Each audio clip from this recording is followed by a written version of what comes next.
G'day everyone, welcome to another Cyclone Chaser Cyclone video update today, the 23rd of March 2015. This update looks specifically at Tropical Cyclone Nathan. My name's Chris Nitzo, and this update, as all of them have been this season, is sponsored by our major sponsor Campbell Scientific Australia, when measurements matter.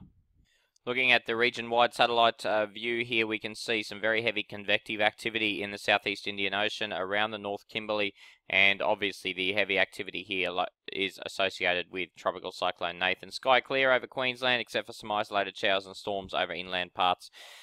As we head further to the east, out towards the Dateline and the South Pacific and the Central Pacific, we can see fairly heavy thunderstorm activity. Now, there could be another low developing out here near the Dateline. Once again, not expected to come anywhere near Queensland. It's expected to track away from Australia. Bureau of Meteorology still rating Tropical Cyclone Nathan a Category 2 system, still believing that it could intensify to a Category 3 system. That defies almost every single computer model. But as we said last night, we're not here to pick and choose. We're here to just give you the facts of the computer models and let you decide. Latest track map from the Bureau of Meteorology shows Category 2 Cyclone Nathan has become very, very slow moving here to the west. It is expected to continue to move to the west overnight. The diurnal maximum for convection occurs overnight over the water. So the hope from the Bureau, I think, is that it will get or regain some structure and intensify overnight tonight into its major cyclone status of Category 3, and eventually make landfall around Goulburn Island, or just to the east of the base of the Coburg Peninsula. Now, there is a fair error margin here in the track forecast, and that's because the Bureau isn't sure exactly when it's going to take this little bit of a southward dip. All of the computer models are predicting the southward dip, but when varies between model guidance. So some of it don't have it happening until it hits Croker Island, and then have a little southward dip into Hell's Gate or Van Diemen's Gulf, and then pushing out here to the west, north of Darwin. Most of the computer guidance does dip this southwards here and then tracks it south of Darwin. The biggest thing for Darwin, I guess, is if the system passes to their north, Darwin's probably going to see more weather out of it than if the system passes to the south. If the system passes to the south, look, at this stage, by the way, it's only expected to be a low if and when it passes to the south of Darwin. Now, look, if it passes south of Darwin, Darwin's not going to see too much out of it at all. Just like the Bureau of Meteorology, the Joint Typhoon Warning Centre also expecting the system to weaken slightly. They don't have it getting to Category 3. They basically have it moving in the same direction as the Bureau, but weakening between now and landfall time. So there's a key distinction there between the JTWC and the Bureau of Meteorology. The other key distinction is that the Bureau continue to track this away as a low. The Joint Typhoon Warning Centre re-intensify this into a Category 1 or 2 tropical cyclone off the North Kimberley coastline. We'll need to watch that in the longer term, because there are signs that there may be a recurve towards the Pilbara coastline should the system become strong enough.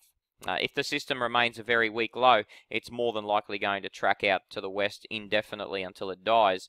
But if it becomes quite a strong cyclone again out here, there's a fairly good chance that the next upper level trough will pick it up and pull it back in towards WA. So we'll need to keep an eye on this particular scenario shown by the JTWC. It's not really the favoured scenario shown by most computer models. Most computer models want to keep this moving out west and keep it fairly weak. After looking so nice yesterday and the day before, it's looking like an ugly piece of work today. It really is a completely unstructured system here. All of the weather seems to be to the south of it. It does have banding coming through, but even that has weakened in the past 6 hours or so. You can see that any deep convection is located, guess where? The southwestern quadrant, and that's where it's been packing its punch for basically its entire life cycle after developing off Queensland. It's always had this punch here to the southwest quadrant and not much else anywhere to the east or north of the cyclone centre. So looking at that JTWC track here, we can see that they're expecting you can see here Category 1 hurricane, which is a borderline Category 3 cyclone in our way of thinking. It is expected to weaken on approach to the NT coastline here, just to the east of the Coburg is where it's expected to make landfall. and continue through. By the time it gets around Darwin, it's expected to be around about a 35 knot system, which is still a significant storm, but it's really no worse than any other storm that you might get normally, so don't stress about it too much if you live in the capital. Let's take a quick look at environmental conditions around it. Wind shear values have started to increase just a little bit. They're up to around 10 to 15 knots at the moment, and it's expected to remain in that 10 to 15 knot area in terms of wind shear. You can see that most of the wind shear is acting from a northwesterly to southeasterly direction, so it's what we call northwesterly shear, which would mean that it would be pulling the cloud away from the center of the system and pushing it towards the southeast or the south of the system. System still lies in an upper level divergent atmosphere. That's pretty important to allow the thunderstorm activity to escape the center, but the upper level divergence is not very strong at all, so it certainly isn't lying in anywhere near as good conditions as it was yesterday. The steering flow at the moment is tracking it towards the west or west-northwest, and it's very, very light though. It's only about 5 knots, so don't be surprised if this doesn't move much at all overnight tonight. 5 to 10 knots at max. So you're looking at possibly anywhere from around about 4 kilometers an hour to around about 12 kilometers an hour is what we would expect the system to be moving at over the next 6 to 12 hours. Its microwave image has been eroded completely. Look at this. It's a terrible image of a Category 2 cyclone, possibly intensifying to a 3. It looks as ugly as possible. No sign of dry air in the atmosphere. The atmosphere is very moist. And we probably don't even need to talk about sea surface temperatures. Of course we don't. It's the Arafura Sea. The sea surface temperatures are over 26 degrees in the middle of winter, so there's no issue here in sea surface temps. Thanks to Weather Zone for the radar graphics here, we can see the eye of what looks to be a terrible looking eye of a tropical cyclone here, an exposed eye really. There's nothing coming in from its north, but you can see here that this is the eye wall. Manangrita is just on the southern edge of that eye wall, and if we just take a look at Manangrita's observations, you can see it's been blowing a bit there all day today from around about lunchtime, or just earlier than lunchtime in fact, even from around about 9 o'clock. They've had 60 to 70 kilometre an hour wind gusts with 30, 40 to even up to 50 kilometre an hour sustained winds, and that's continuing through this evening with no significant signs of an increase there.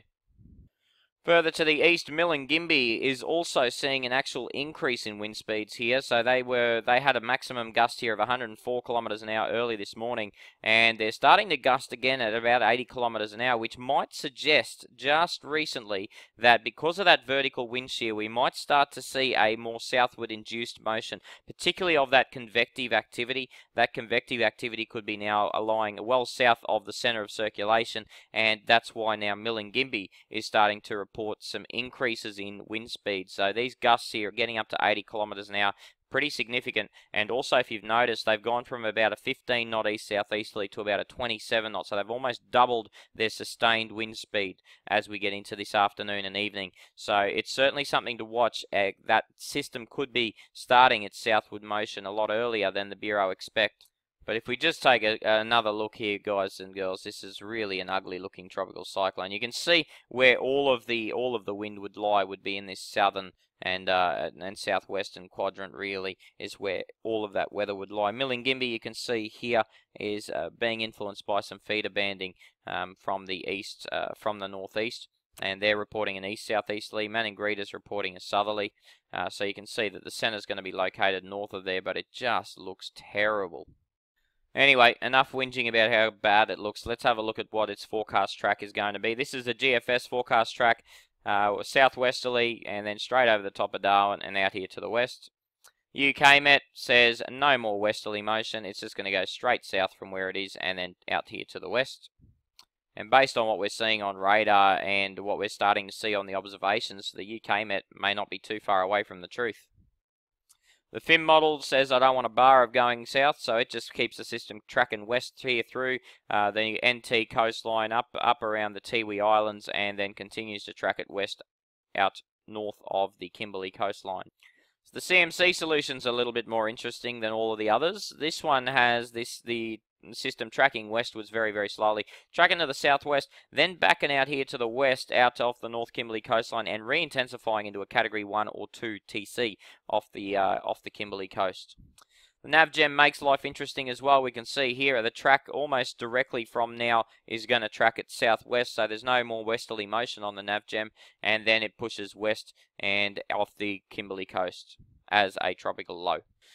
And last but certainly not least is the European. The European has the system continuing to track west across the NT coastline, then ducking to the southwest tomorrow, making landfall tomorrow, and then tracking west off the Kimberley coastline again as a 25-knot tropical low. Tomorrow's rainfall, folks, as we expect to see Tropical Cyclone Nathan eventually make landfall at some stage tomorrow. We'll see the area of rain here extending either to the west or to the south, depending on its exact track, but more likely to the west. And so you can start to see even areas just to the west of Jabiru starting to experience rainfalls in the moderate to heavy range of 25 plus millimeters. Obviously, the heaviest falls are on that northeast to northerly feeder banding coming through, and that is expected to range from Maningrida to Milingimbi. On the 25th, we see the remnant low tracking here to the west, and so we'll start to see those moderate to heavy falls extending west as well. And you'll continue to see here some fairly fresh to strong onshore flow and some fairly good convergence zones here, which is resulting in some moderate to heavy falls here on the north coast as well as the northeast coast, where we're seeing east to northeasterly convergence into this area here, creating some very heavy rainfall possible on the eastern Arnhem district. As we go to the 26th, Cyclone Nathan, or Tropical Low Nathan by that stage, would have moved to the west and probably be located somewhere near the Joseph Bonaparte Gulf. So we can see here rainfall amounts starting to ease, even on that convergent flow coming in from the north from the Arafura Sea and from the Gulf of Carpentaria. So we'll start to see falls easing, although there's still possibly moderate to heavy falls all through that region. And finally, as we go to the 27th, Tropical Low Nathan, or Tropical Cyclone Nathan, whatever he will be then, will be tracking well west then, and all of the rainfall will be isolated to the coastal fringe outside of isolated showers and storms, which are typical for this time of year. Thanks for watching this OCC update, folks. We'll have another subscriber update in the morning and a national public update on the 24th at night. Tomorrow night's update is expected to be fairly early, around about 6 p.m.